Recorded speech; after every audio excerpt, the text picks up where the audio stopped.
the commitment and love of the school is incredibly deep. And that just means we have a really tight, committed community.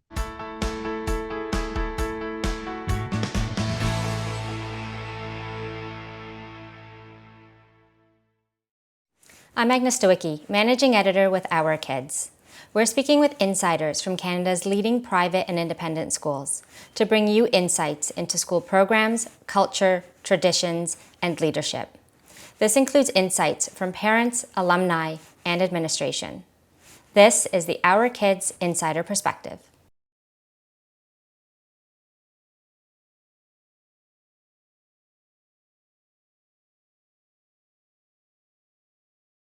A little bit of a circuitous journey. Maybe all best journeys start with some navigation. I am from Scotland, although I was born and brought up till the age of 8 in Bangladesh, and came back to Scotland, did my high school there and university there at St Andrews University. And I had no notion of becoming a teacher. When I was younger, I was briefly played professional soccer. And when that failed miserably, I did what all young men do when something doesn't go their way. I was petulant and decided to take an opportunity that I didn't fully investigate in Trinidad to volunteer there for 1 year after I graduated from university. The majority of the volunteering was going to take place in 2 schools, an elementary school and a senior school, both in the very south of the island. And it was just a transformational time for me. When I was afforded the chance to do something, I decided this is what I would like to do. And so when I came back to the UK, I went to Teachers College. And then, and that was my post-secondary education at the University of Durham. And the University of Durham hosts 20 Canadians every year, one of whom, after much persuasion, became my wife. And we lived in the northeast of England for 6 years, working there. And then went to the Czech Republic to work at an international school in Prague, where we had just an amazing experience. And then it became clear that it was going to be wise for us as a family to move to Canada, and we moved to Toronto. And at that time, I've had the opportunity to work at a number of independent schools, a school called Crescent, which is a boys' school, where I had a long time just within a wonderful, wonderful group of people. And a group of people who really taught me the core essence of what I hope to bring to the work I do. And then I had the opportunity to go from there to become head of a school called TMS, which is just north of Toronto. It stands for Toronto Montessori School. It's a school that has a Montessori beginning and an IB high school. And I had the pleasure of serving there and thought I was going to be there for a long time, and until I was encouraged to have a conversation about the possibility of moving to St. George's, and I followed that along as authentically as I could, and that eventually led me to this opportunity here. So my wife and I have been in Vancouver and within this gorgeous school community now. This is our 3rd year here.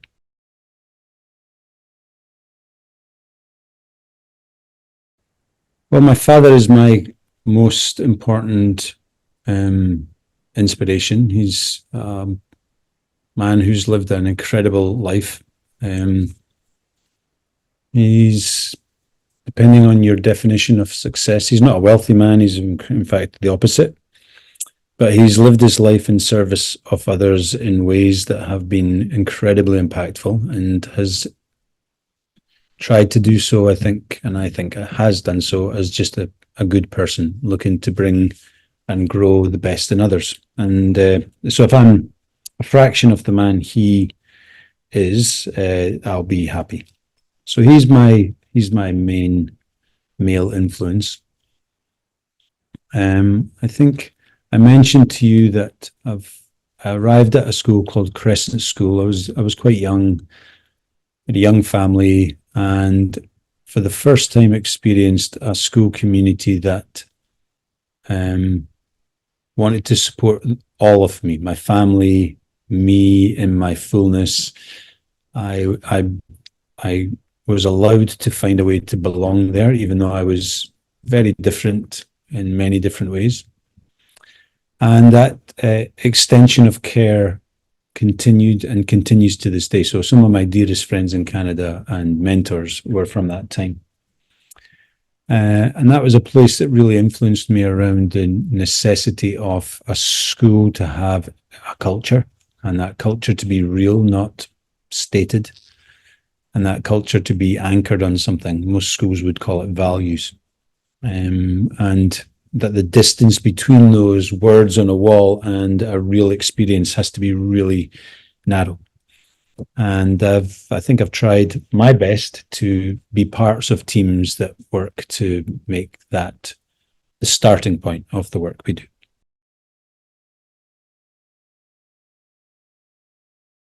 I mean, of course, as you get older and you bank experiences, successes and failures, your perspective gets sanded and maybe solidifies, and I think that for the most part can be good, and that would be true of my experience.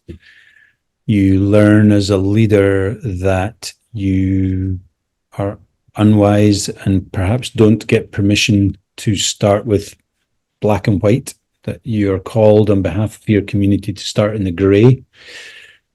You may end up and you may get permission to be at a black or white decision, but your obligation to a complex community is to start in the grey and really try and understand the many and varied perspectives.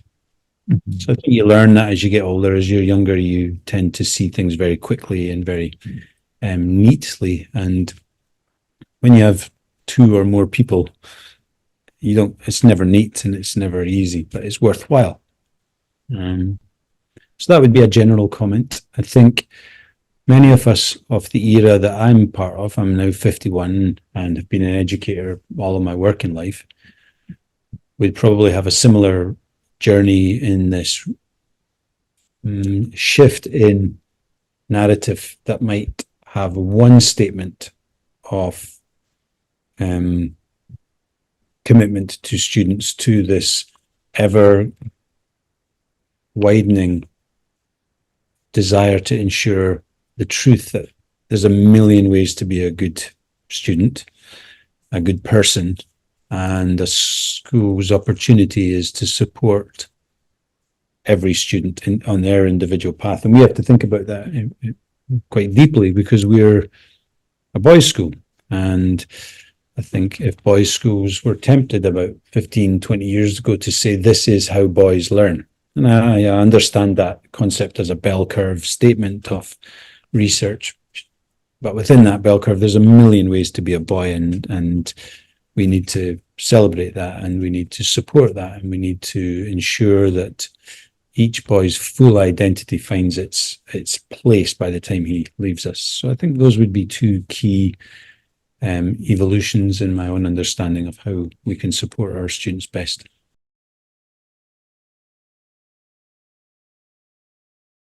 I've had the pleasure of working at some great schools, and in those schools, the faculty and staff and parents and students, by and large, love the school.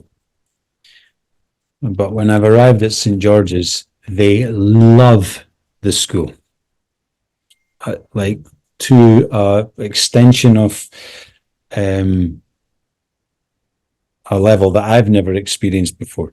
And it's a large community when you factor in our alumni all around the world, but the commitment and love of the school is incredibly deep. And that just means we have a really tight, committed community. And of course, that same love and commitment makes it appropriately, it's appropriate for me as the head to ensure I hold that. And that is understandably requires nuance and it can be complicated, but the outcomes are just incredible.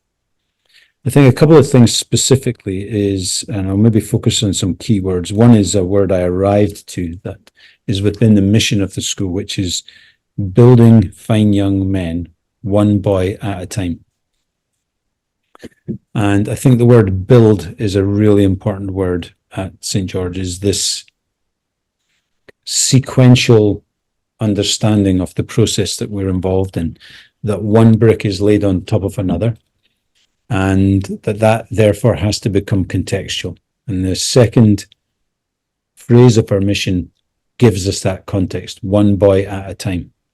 And so this understanding that we have a student, say he arrives in kindergarten, and we lay his first brick, and he directs where that first brick has to go because he is a unique person. And that allows in grade 1 for an understanding of how the next brick should be placed on this structure that he is becoming, this structure towards manhood. And we'll misstep if we just put any old brick on, because it's not any old construction. It's one boy at a time. It's his construction, but it is sequential and it's building towards something. And the second bit is this belief that we have that because our landscape is so beautiful, there comes huge responsibility with that, because not everybody gets to have this level of support and opportunity. And so our challenge to our boys is that they should be able to seek out and make an impact, a positive impact in their communities, and they should describe communities for themselves.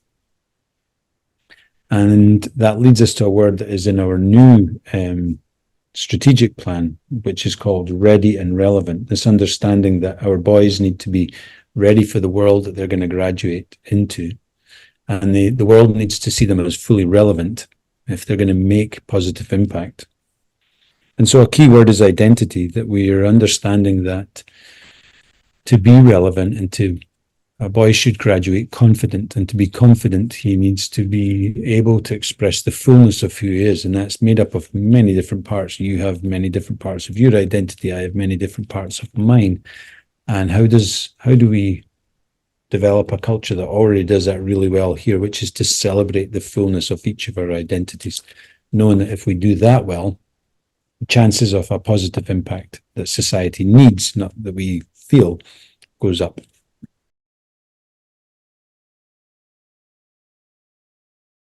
Well, we have a junior school and a senior school. So in British Columbia, elementary school goes till grade 7, and senior school is grade 8 through 12. And we're on 2 different campuses, although they're very close to each other. And what it allows is a beginning, an atmosphere of beginning where being a young boy can be fully celebrated. So if you went to our junior school, it's just tons of energy,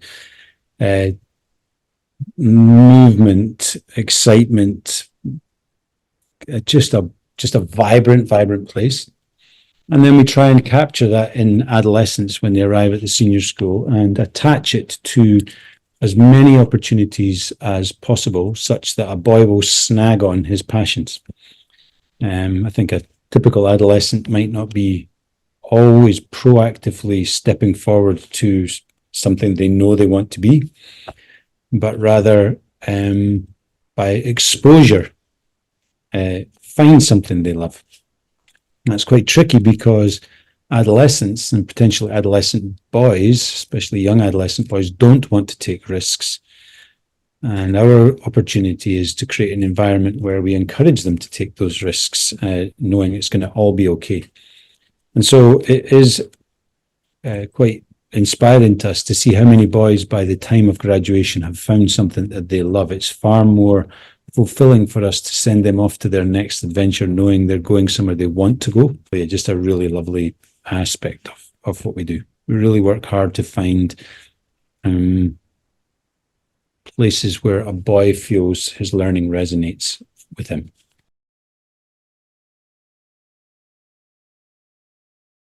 If you've been to Vancouver, Vancouver is a diverse city, and we, by and large,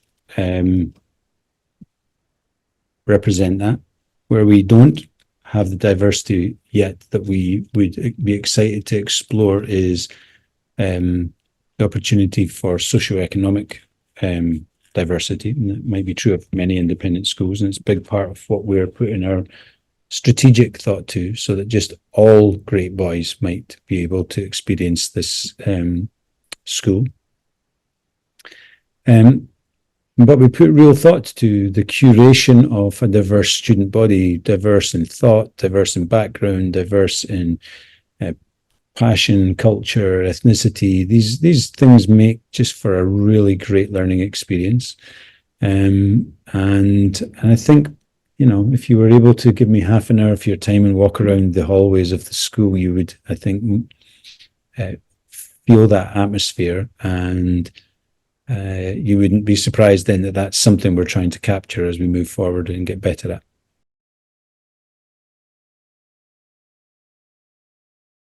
I think turning points. I think what I've been very blessed to arrive to is a school that has gathering momentum, and a school that in the last many decades has built upon itself quite genuinely and authentically. I think anyone who's been at a school that's taken a complete right turn or a huge shift can explain to you why that can stop momentum.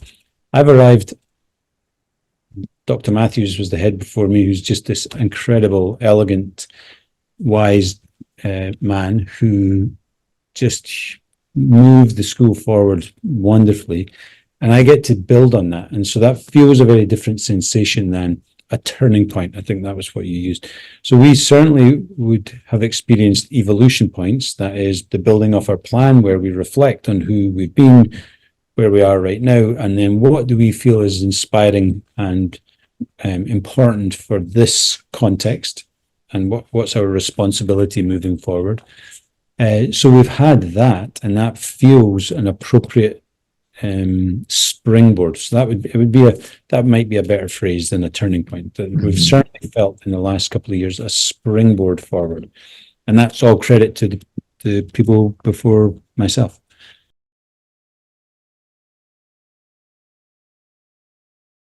Two parts to that answer. I think one is that we would see technology in my first part of my answer as a very broad statement, which they are tools that can enhance learning. In that bucket, any tool that advances the learning a teacher feels is the appropriate thing for that moment is equally exciting for us. So within that, there's the technology I think you're referring to, which is modern technology, computers, and and the school does wonderful work in that regard. But is very, very committed to the starting point being, what does a boy need today to advance his learning in this subject? And that at times can be technology, as you're maybe describing, at times can be more basic technologies that you also referred to. But then there's a second part of the answer, which is as we think of the future.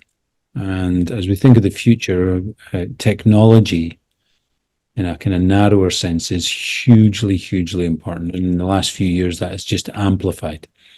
And so a large part of our strategy right now, our strategic plan, is to consider the future of learning and to be a school that really steps forward into that exploration, knowing that we'll make missteps, that we'll land in some areas that we predicted that aren't, turns out, the future of learning, but some will. And then to be able to share those experiences with our boys, but also others in the city and beyond, I think is a central part of what we're about to do. So it's incredibly ambitious. It's also a little entrepreneurial, and it's also without, at the front end, complete assurance of clarity. But if schools don't think this way, we'll always be at the tail end catching up rather than at the front end and empowering our students and other students around the province with the option of leaving our schools and leading in these areas that society we think will need. That's hard in a not-for-profit that's run by a board. Like, I give huge credit to our board that they're allowing us to step forward with that level of kind of entrepreneurial thinking. I don't mean being an entrepreneur, but that mindset of inquiry and trying, knowing that an aspect of that will be some failures. But how else will we find out what learning might require 10 years from now, 15 years from now? That feels like the only audacious path. So I give huge credit to our board that they are not only supportive of this, but they're excited about this. And we're seeing it as something that we'll build, not physically as a building, but something that we'll build in parallel to our mainstream current schooling, which obviously is difficult to tamper with, because real boys need real grades for real next experiences once they leave us. But in parallel to this, we're quite ambitious in what that could look like.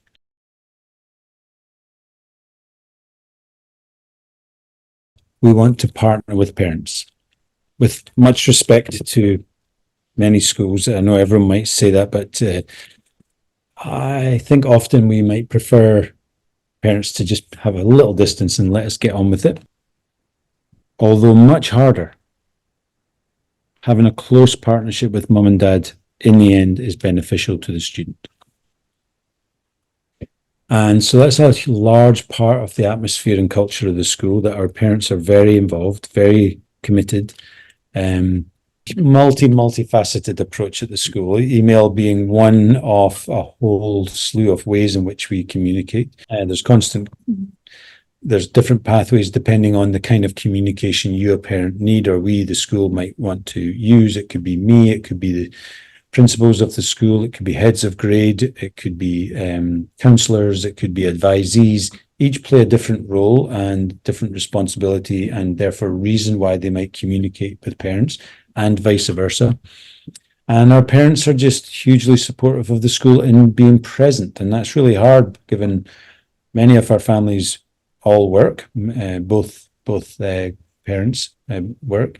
And so it blows me away how often evening events and how well they're attended and different things. So the plethora of ways in which communication happens at the school is more than just a couple of ways. So we have core values that I mentioned before, and those are very important. They're lived values across the school. It's not to say we're all perfect at them. We don't use them as a stick to beat each other. We use them as a point on the horizon that we're moving towards. But as it relates to the mediation or solving of conflict, certainly we would be very clear about the expectations of behaviour through those core values, whether that be teacher to student, student to student, school and parents. And so atmospherically, I would say almost all of my experiences sometimes are in very, very challenging situations. People arrive with that atmosphere of the core values, creating a place and forum in which a tough conversation can happen. When you have that kind of high respect, doesn't make the thing any easier, but it does make the tone by which you begin open up a space in which a solution or next steps might be found. I think we're also most often arrive with a desire to understand the other person's perspective, that we're dealing with someone's most precious thing, and that requires us to just pause and take it carefully. So it's not to say there isn't conflict, of course it is, but I would suggest that most often the way we step into thinking about those conflicts allows us to move forward well in them.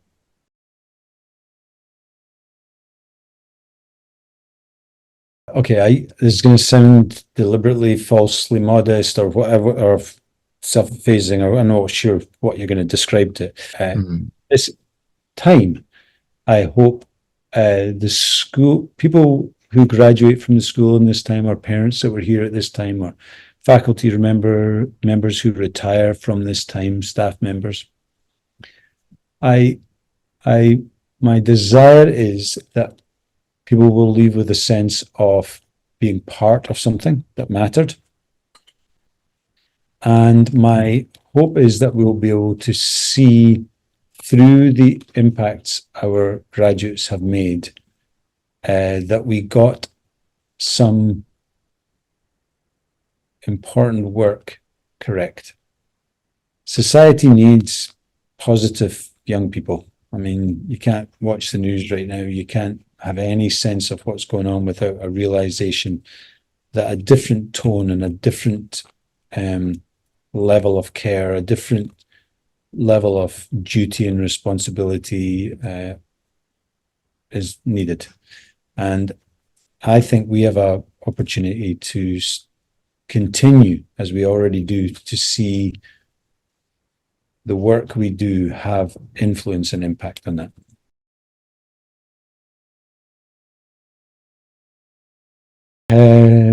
I think Canada has just some amazing schools and amazing independent schools, and what a great starting place. And each school has a very unique focus, and therefore it works best for some, but not for everybody. And that's not a bad thing. That's just an important thing. I think as a parent, and I'm a parent, it's working really hard to understand who your child is, their personality, the things that inspire them, the things that they need to support them and encourage them. Understand who you are as a family, your values as a family, your goals around education, and wherever you can to overlay that on what you discover about each school. Each school's different. And the ideal scenario is that you have the largest kind of overlapping Venn diagram of you and your child and the school. So essentially fit. I don't see it as a competition between schools. I'm working hard to not be in competition with any of my amazing schools nearby us. They're just doing incredible things, and so are we. And so I think fit is the best thing you can give your child. You could go to a great school and it can be the wrong place for your child, and it's not going to be fun for anybody. For more information about this school, you can visit their profile at ourkids.net.